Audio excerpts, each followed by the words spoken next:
Thank you mga kaibon, maraming salamat po. Welcome back sa YouTube channel natin. Kumusta po kayong lahat mga kaibon? For today's video, i-share ko lang mga kaibon yung mga alaga natin. Alam nyo mga kaibon na kaya hindi tayo nakapag-upload, medyo natagalan tayo dahil po galing tayo sa bakasyon mga kaibon. Pasensya na po kayo mga kaibon kung ngayon lang tayo nakapag-update sa YouTube channel natin. Nagkaroon lang din tayo ng konting pahinga kaya po nakapag bakasyon tayo mga kaibon. Bali siguro ko nasa 2 linggo tayong hindi nakapag-upload ng mga video. Ngayon mga kaibon, i-share ko sa inyo yung mga alaga natin. Meron tayong mga pamoster na ibon. Ang ginawa ko po nung nagbakasyon ako dahil walang mapag-iwanan lahat ng mga ibon natin, kinuha ko po yung mga materyales ko na magaganda at iniwan ko mga kaibon sa tropa natin na mag-iibon din. Yung mga pamoster ko, sila po yung mga iniwan ko dito sa bahay mga kaibon. First time ko lang po itong ginawa mga kaibon na iwanan yung mga ibon natin ng ganong katagal na walang mag-aalaga mga kaibon. Kaya po ang ginawa ko sa kanila, nung iniwanan ko po dito sa bahay yung mga alaga natin, iniwanan ko po ng napakaraming pagkain. Tinansya ko po yung bawat araw na kaya nilang ubusin at tinansya ko po kung ilang araw ako doon sa bakasyon ng yon at ganon din po karami ang iniwang kong pagkain sa mga alaga natin. Pagdating naman sa tubig mga kaibon, naglagay tayo ng mga water feeder para doon na lang sila uminom para hindi gaanong madumihan yung painuman nila.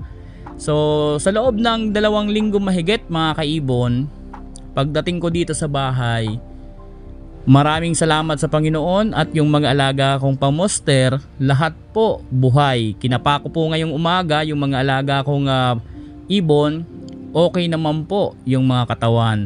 Sa ganitong klase pala mga kaibon, dahil first time kong ginawa ito, tinira ko lang dito yung mga pamoster. Pwede pala nating iwanan yung mga alaga natin kung magbabakasyon tayo sa loob ng 2 linggo. Basta ang gagawin lang natin, maglagay tayo ng napakaraming pagkain at tansyahin po ninyo mga kaibon yung daily, pang araw-araw nilang kayang ubusin na pagkain, halimbawa bawat isa, and then itakal natin ng doble doon sa mga pakainan po nila. So ang ginawa ko, naglagay ako ng maraming pakainan, tapos tinansya ko halimbawa isang ibon uubos ng maghapon ng 2 scoop ng takal. So ang ginawa ko, bawat isang ibon bawat isang araw, ginawa kong 3 scoop panigurado para hindi magutom, and then nilagay ko doon kung ilang araw ang itatagal ko doon. Nilagay ko doon sa mga pakainan nila. Naglagay tayo ng nasa bali 10 ata yung nilagay ko na pakainan. So tinakalan ko ng halos puno-puno para panigurado. So yun mga kaibon, so far wala naman nangyari. Salamat sa Panginoon at yung mga pamoster natin, pagdating ko buhay na buhay pa rin mga kaibon at matataba pa rin. Pagdating ko, meron pang mga tirang pagkain. So napakaganda dahil talagang mas sumobra yung naibigay natin. So sa mga kaibon natin dyan, ang tagal na merong nagtatanong nito sa akin.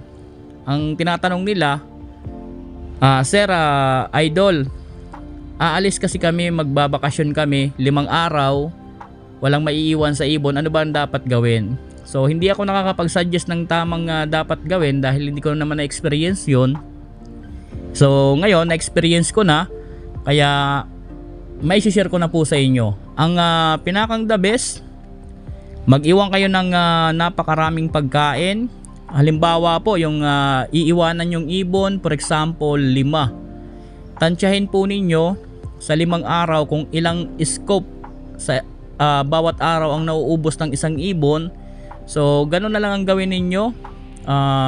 Maglagay kayo ng maraming pagkain. Kung 5 yan, maglagay kayo dyan ng mas maganda kung 10 pakainan. At puno-punuin na nyo mga kaibon. Punuin nyo po yung lagayan. ng pakainan, and then yung tubig mas maganda sa water, yung bottle na water feeder, para at least mga kaibon hindi madumi kapag iniinom ng mga alaga natin mga kaibon. Yung tubig naman kasi okay lang yan na ibigay po ninyo, hindi naman nasisira ang tubig, basta wag nyong lalagyan ng vitamins. Ako ang binigay kong tubig plain lang. So lahat plain water lang ang binigay ko para hindi masira. So yun, napakaganda kasi kahit tumagal tayo ng ilang araw doon sa bakasyon natin, yung ibon malinis ang iniinom na tubig, at yung pagkain tansyado natin kung gaano karami. So ngayon, yung mga alaga natin, pagdating natin meron pang mga tirang pakainan. So ako mga kaibon, habang nasa bakasyon, sa totoo lang, kinakabahan po ako. Bawat gabi na natutulog ako, kinakabahan ako kasi iniisip ko palagi yung mga ibon, ano na kaya nangyari, buhay pa kaya sila, kumusta kaya yung mga ibon. So alam nyo naman mga kaibon na itong hobby natin talagang napamahal sa akin to ng sobra. Kaya po lagi kong iniisip, kahit na nag-i-enjoy ako roon, na pagtapos kong mag-enjoy, lagi ko pa rin iniisip yung mga alaga kong ibon, kung ano na ba ang kalagayan. Lagi rin ako nagdadasal na sana pagbalik ko kumpleto pa sila at malulusog pa rin. Sa awa ng Diyos, hindi tayo pinabayaan. Okay na yung mga alaga natin. So ngayon mga kaibon, hanggang dito muna tong video na to.